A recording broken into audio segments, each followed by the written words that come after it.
Les marchés des cryptos sont inquiets. Nous sommes en juillet 2021. Le Bitcoin et tous les altcoins qui l'accompagnent viennent de subir une correction des plus sévères. Les régulations chinoises, les tweets d'Elon Musk et surtout une progression presque ininterrompue de plus de 1500% depuis le crash du Covid en mars 2020 ont formé un cocktail explosif qui a refroidi plus d'un investisseur.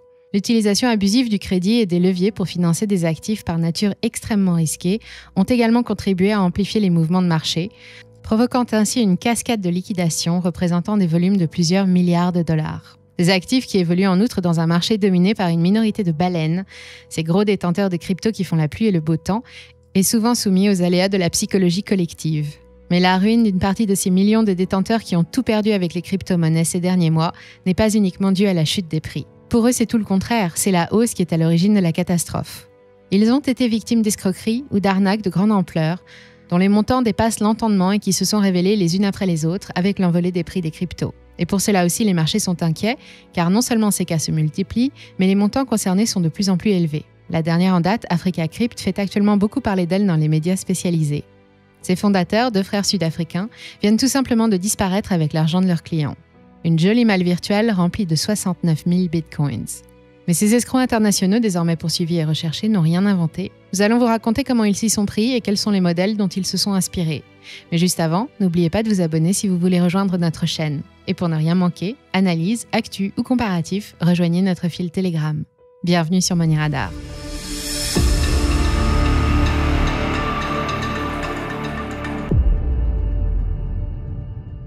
Partons en Afrique du Sud.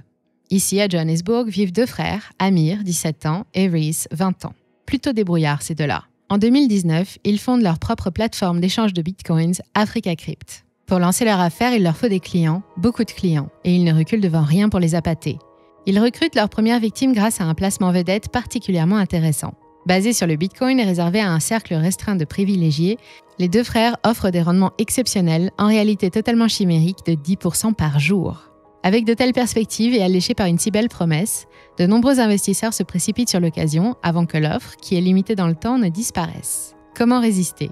Mais elle ne disparaît pas, bien au contraire, car le but de l'opération est naturellement d'attirer toujours plus de clients et d'encaisser toujours plus d'argent.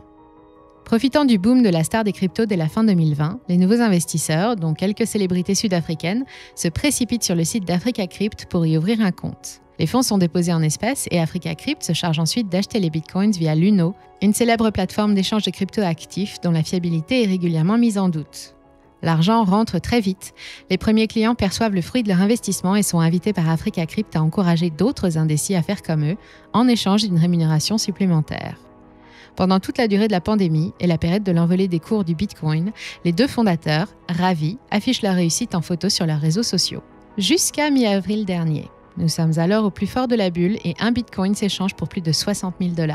De nombreux clients, ceux qui souhaitent prendre leurs bénéfices, rencontrent soudain des difficultés pour se connecter à la plateforme.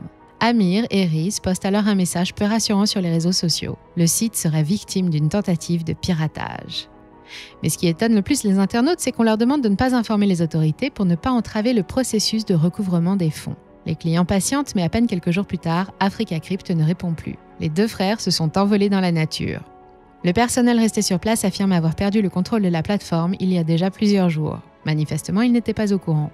Et bien sûr, il ne reste rien des 69 000 bitcoins, soit plus ou moins 4 milliards de dollars qui appartenaient aux clients d'Africa Crypt. Selon l'enquête menée par le cabinet d'avocats américain Hanekom, les deux frères auraient commencé à transférer les bitcoins sur leur propre compte avant même le jour du soi-disant piratage. Les 4 milliards se sont probablement transformés en un peu plus de 2 milliards, mais la somme reste rondelette. Passés à la moulinette du dark web, les bitcoins ont été fragmentés pour devenir indétectables. Malheureusement, les nombreuses victimes sud-africaines n'ont aucun recours. L'autorité de contrôle des marchés financiers locales, l'ESCA, l'équivalent de notre AMF, est impuissante. Elle s'est contentée d'émettre un avertissement. Elle y met en garde les investisseurs contre les arnaques telles qu'Africa Crypt et celles qui se sont révélées avant elle. Elle n'oublie pas non plus de rappeler qu'en Afrique du Sud, comme dans tous les pays, les crypto-monnaies ne sont pas considérées comme des actifs financiers. En conséquence, l'affaire n'est pas de son ressort. Une faille juridique que les deux frères connaissaient probablement. Quand on vous disait qu'ils étaient débrouillards, ces deux-là. Mais le seront-ils assez pour ne pas se faire arrêter ? Eux non plus n'ont rien inventé. Ils se sont contentés d'appliquer un procédé vieux comme Hérode pour faire rentrer de l'argent en cascade. Vieux comme Hérode ou plutôt comme Ponzi. car c'est comme ça qu'on appelle ce genre d'arnaque, entre autres. Vu le nombre actuel de victimes de ce type d'escroquerie, il semble que malgré sa popularité, elle soit encore ignorée un peu partout. Un petit rappel ne fera donc pas de mal. Le système de Ponzi, appelé également pyramide de Ponzi, ou encore marketing multiniveau, ou encore Multi-Level Marketing ou MLM, est une arnaque mise au point et popularisée par Charles Ponzi, un escroc italien qui sévissait au XXe siècle. Il proposait un nouveau produit financier aux caractéristiques et au fonctionnement totalement incompréhensibles, mais aux rendements exceptionnels. Bien entendu, ces placements étaient confidentiels, on ne pouvait y accéder que par le bouche à oreille. Pour payer les rémunérations délirantes promises, plus 50% tous les 3 mois, Ponzi devait faire rentrer beaucoup d'argent et donc gagner de nombreux clients. Chaque client en recrutait d'autres. Il percevait en échange une part de la rémunération de chaque nouvelle affaire signée. Puis chacun de ses autres clients devait en recruter de nouveaux, qui à leur tour recrutaient, etc., etc. Et chacun d'entre eux percevait une part des gains de tous ceux qui signaient après lui. Mais dans ce système totalement intenable, seul l'argent des nouveaux clients permettait de tout maintenir à flot. Tant que de nouveaux clients s'ajoutaient à la base de la pyramide, tout allait bien et les chanceux premiers souscripteurs engrangeaient des sommes folles. Mais en 1920, tout s'effondre. Les clients, paniqués par l'explosion d'une bulle spéculative localisée sur le marché des coupons postaux, demandent à récupérer leur argent, tandis que le flot de nouveaux clients se tarit. 15 millions de dollars s'envolent cette année-là, soit l'équivalent de 225 millions de dollars d'aujourd'hui. 40 000 personnes y laissent toutes leurs économies. Condamné à 5 ans de prison, l'incorrigible Ponzi remet ça à sa sortie et il est de nouveau condamné pour la même escroquerie en Floride, cette fois-ci. Il finira sa vie misérablement au Brésil, non sans avoir laissé son nom à la postérité comme l'inventeur du plus célèbre système d'escroquerie. Un système dont les adeptes sont toujours actifs en 2021. Car ils sont nombreux ceux qui se sont inspirés de sa méthode, considérée aujourd'hui comme un délit par la plupart des juridictions mondiales. Surtout depuis l'avènement du tout numérique et la montée en puissance de marchés déréglementés et foisonnants comme celui des crypto-monnaies. Mais Africa Crypt n'est pas le détenteur du record de la plus grosse arnaque aux crypto-monnaies. Cet honneur revient à Plus Token. En juillet 2020, le plus gros système international de placement multiniveau a été démantelé par les autorités chinoises. Plus Token, une plateforme d'échange de crypto basée au Vanuatu, au Cambodge et en Malaisie, était en fait un gigantesque Ponzi qui a conduit à la perte de 5,7 milliards de dollars et à 27 arrestations. Juste derrière, on trouve l'affaire One Network Services, avec près de 3 millions de victimes et 4 milliards de dollars qui ont disparu en 2017. Disparue aussi l'une des fondatrices du projet, Ruja Ignatova, que l'on surnomme désormais la Crypto Queen et qui reste toujours introuvable. Plus proche de nous, puisque l'affaire est toujours en cours, le courtier en crypto-monnaie Forsage a été sommé de cesser toutes ses activités après que le système de Ponzi sur lequel il reposait a été identifié par les autorités philippines et américaines.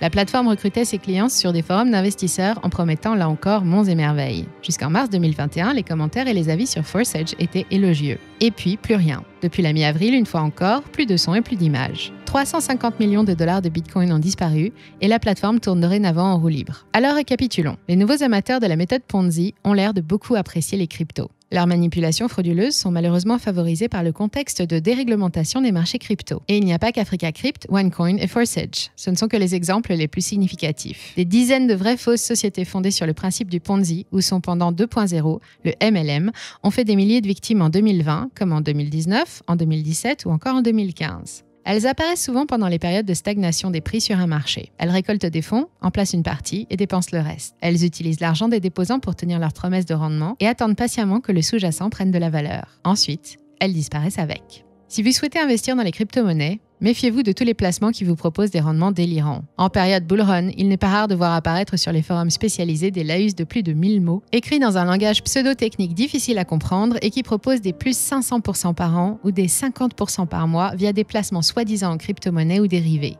Ne faites jamais confiance à un courtier non régulé par l'AMF ou l'autorité de contrôle national du pays dans lequel il est installé. Fuyez tout ce qui est domicilié dans des paradis fiscaux. Ne faites pas confiance aux avis des utilisateurs sur les sites ou les réseaux sociaux. Et enfin, fiez-vous à votre instinct. Si le site est bourré de fautes ou mal traduit, ou si la tête des créateurs ne vous revient pas, abandonnez.